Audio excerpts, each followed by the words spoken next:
மத்திய அரசின் எந்த திட்டங்கள் வந்தாலும் அதற்கு எதிர்ப்பு தெரிவிப்பார்கள். இங்குள்ள சங்கங்களை தூண்டிவிட்டு அதற்கு எதிராக போராட வைப்பார்கள். ஆனால் தமிழகத்தில் ஸ்டெர்லைட் ஆலை போன்ற நிறுவனங்கள் வந்தது என்றால் அதற்கு அதிமுக, திமுக என்கிற இரண்டு கட்சிகளும் தான் முக்கிய காரணம்.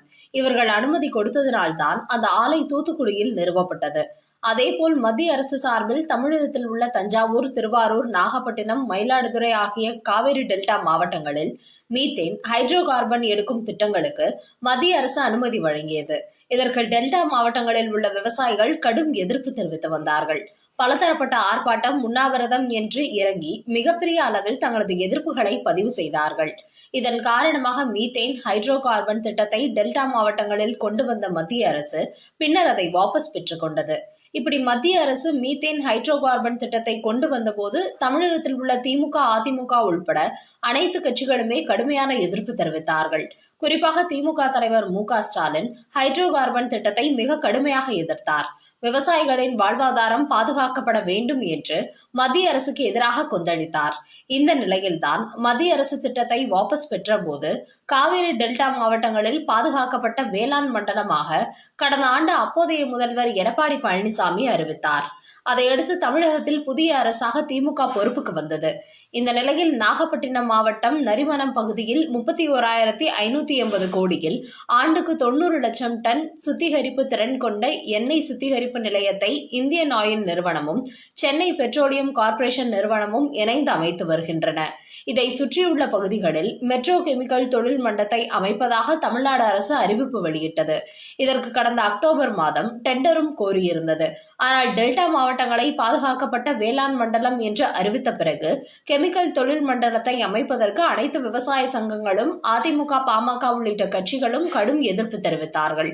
குறிப்பாக விவசாயிகள் மத்தியில் ஹைட்ரோ கார்பன் திட்டத்தை கொண்டு வந்தபோது அதற்கு கடுமையான எதிர்ப்பு தெரிவித்து வந்த திமுகவே இப்போது விவசாயிகளுக்கு எதிரான ஒரு திட்டத்தை டெல்டா மண்டலத்தில் உருவாக்க அனுமதி கொடுக்கலாமா என்று திமுக அரசுக்கு எதிராக விவசாயிகள் எதிர்ப்பு தெரிவித்து வந்தார்கள்.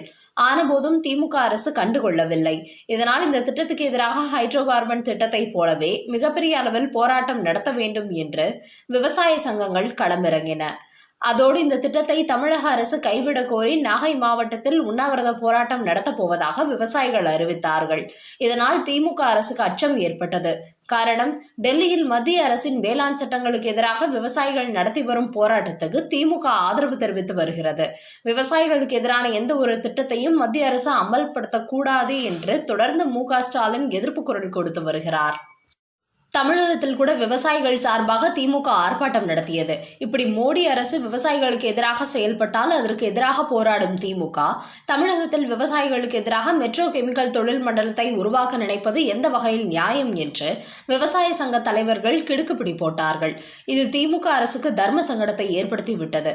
மற்றவர் செய்தால் தவறு என்று குற்றம் சாட்டும் திமுகவே அதை தவறு செய்தால் அது எதிர்வினை ஆற்றிவிடும். ஏற்கனவே டெல்லியில் நடக்கும் விவசாய போராட்டம் வருடக்கணக்கில் நடைபெற்று வரும் நிலையில் தமிழகத்திலும் அதே போன்ற ஒரு நிலையை உருவாக்கி திமுகவுக்கு எதிராக விவசாயிகள் திரும்பி விடுவார்கள். எதிர்க்கட்சிகளும் அவர்களுடன் இணைந்து விடுவார்கள் என்பதை புரிந்து கொண்ட மு.க.ஸ்டாலின் நேற்று இந்த திட்டத்தை ரத்து செய்வதாக அறிவித்திருக்கிறார். அதை தமிழக அரசு அதிகாரப்பூர்வமாக அறிவித்துள்ளது. இதையடுத்து விவசாய சங்கங்கள் வெளியிட்டுள்ள செய்தியில், விவசாயத்தை காப்போம் என்று மத்திய அரசுக்கு எதிராக குரல் கொடுத்து வரும் மு.க.ஸ்டாலின் அவர்கள் தமிழக விவசாயிகளையும் காக்க வேண்டும். டெல்லியில் போராடினால் மட்டும் விவசாயிகள் அல்ல, தமிழ்நாட்டில் போராடினாலும் விவசாயிகள்தான். அதனால் டெல்டா மாவட்ட விவசாயிகளின் சூழ்நிலையை கருத்தில் கொண்டு விவசாய நிலத்தை பால்படுத்தும் எந்த ஒரு திட்டத்தையும் எந்த மாவட்டங்களுக்கும் கொண்டு வரக்கூடாது. ஏற்கனவே மத்திய அரசின் மீத்தேன், ஹைட்ரோ கார்பன் திட்டத்திற்கு கடுமையான எதிர்ப்பு தெரிவித்த பிறகு அதனை அவர்கள் வாபஸ் பெற்றுக் கொண்டார்கள். இப்படி ஏற்கனவே தமிழகத்தில் ஒரு சம்பவம் நடைபெற்ற பிறகும் அதே போன்று தமிழக அரசு தாங்களும் ஒரு திட்டத்தை டெல்டா மாவட்டத்தில் கொண்டு வருவது வேதனையாக உள்ளது. அதனால் இப்போது அந்த திட்டத்தை வாபஸ் பெற்றுவிட்ட தமிழக அரசு இனிமேலும் இதுபோன்ற செயல்களில் ஈடுபடக்கூடாது என்பதே எங்களது வேண்டுகோள் என்று விவசாய சங்கங்கள் ஒரு அறிக்கை வெளியிட்டுள்ளனர். அதோடு தங்களது கடும் எதிர்ப்பால் தமிழக அரசு பின்வாங்கி முக்கிய திட்டத்தை வாபஸ் பெற்றுவிட்டதால் மகிழ்ச்சி அடைந்துள்ள விவசாயிகள் முதலமைச்சர் மு.க.ஸ்டாலினுக்கு நன்றி தெரிவித்து ஒரு அறிக்கை வெளியிட்டுள்ளனர். அந்த வகையில் திமுக ஆட்சிக்கு வந்த 6 மாதங்களில் தமிழகத்தில் வெடிக்க இருந்த ஒரு மிகப்பெரிய போராட்டம் மு.க.ஸ்டாலினின் இந்த உஷார் நடவடிக்கையால் தற்போது தடுத்து நிறுத்தப்பட்டுள்ளது. முக்கியமாக விவசாயிகள் இந்த போராட்டத்தை நடத்த வேண்டும் என்பதற்காக சில அரசியல் கட்சி தலைவர்களும் அவர்களுக்கு உறுதுணையாக இருந்தார்கள். குறிப்பாக அதிமுக, பாமக போன்ற கட்சிகள் பெரிய அளவில் முனைப்பு காட்டின. இதுபோன்ற விஷயங்களை கருத்தில் கொண்டுதான் மு.க. ஸ்டாலின் டெல்டா மாவட்டங்களில் எண்ணெய் சுத்திகரிப்பு நிறுவனத்தை கொண்டு வரும் திட்டத்தை வாபஸ் பெற்றுவிட்டதாகவும் தமிழக அரசியல் வட்டாரங்களில் ஒரு பரபரப்பு செய்தி வெளியாகியுள்ளது. இந்த செய்தியை பற்றிய உங்களது கருத்துக்களை கமெண்ட் பண்ணுங்க. செய்திகள் பிடிச்சிருந்தா லைக் பண்ணுங்க, ஷேர் பண்ணுங்க. அப்படியே நம்ம சேனலை மறக்காம சப்ஸ்கிரைப் பண்ணுங்க. தேங்க்யூ.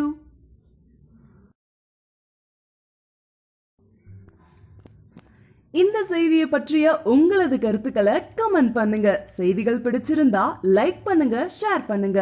அப்படியே நம்ம சேனலை மறக்காம சப்ஸ்கிரைப் பண்ணுங்க. தேங்க்யூ.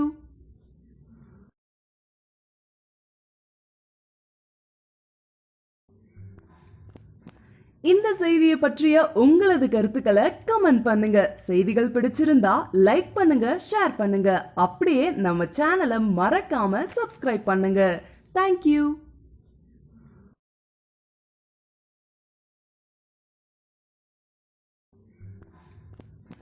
இந்த செய்தியை பற்றிய உங்களது கருத்துக்களை கமெண்ட் பண்ணுங்க. செய்திகள் பிடிச்சிருந்தா லைக் பண்ணுங்க, ஷேர் பண்ணுங்க. அப்படியே நம்ம சேனலை மறக்காம சப்ஸ்கிரைப் பண்ணுங்க. தேங்க்யூ.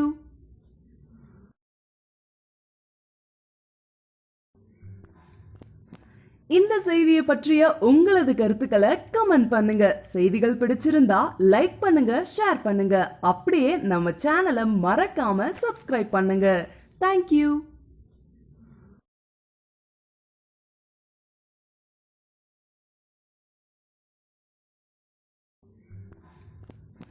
இந்த செய்தியை பற்றிய உங்களது கருத்துக்களை கமெண்ட் பண்ணுங்க. செய்திகள் பிடிச்சிருந்தா லைக் பண்ணுங்க, ஷேர் பண்ணுங்க. அப்படியே நம்ம சேனலை மறக்காம சப்ஸ்கிரைப் பண்ணுங்க. தேங்க்யூ.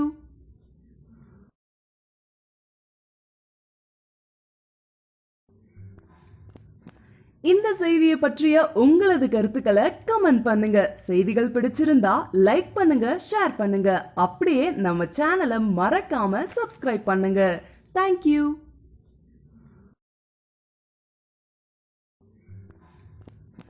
இந்த செய்தியை பற்றிய உங்களது கருத்துக்களை கமெண்ட் பண்ணுங்க. செய்திகள் பிடிச்சிருந்தா லைக் பண்ணுங்க, ஷேர் பண்ணுங்க. அப்படியே நம்ம சேனலை மறக்காம சப்ஸ்கிரைப் பண்ணுங்க. தேங்க்யூ.